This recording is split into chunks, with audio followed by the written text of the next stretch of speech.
Hey everyone, Tom here, coming to you remotely, and today we want to talk about parallel installations.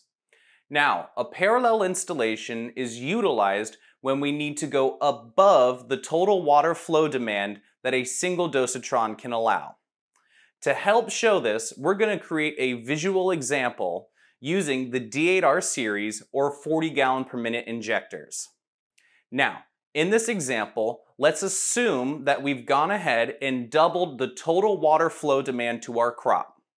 We're going to take our current system configured for 40 gallons per minute or GPM and design it for 80 GPM. We currently have a single 40 GPM dosatron unit installed on a 2-inch PVC water line.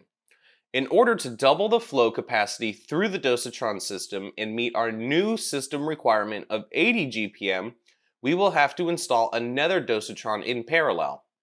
Using the 2-inch PVC water line, we go ahead and tee off and branch into two separate 1.5-inch legs, each with their own dosatron unit. Then from the outlet of the dosatron units, we merge the 2.5-inch lines back together in a T that feeds the 2-inch main line out to the crop. This style of installation, called parallel, will increase the maximum flow rate potential from 40 GPM to 80 GPM.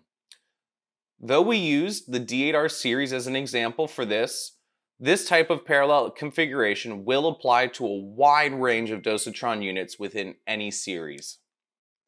Now, when we are utilizing a parallel installation, there are a few key factors to implementing it to maintain dosatron accuracy. First, you're going to want to make sure that the dosatrons on each leg are the same units. You're going to want to make sure that they're also set to the same injection rate and are pulling from the same concentrate tank.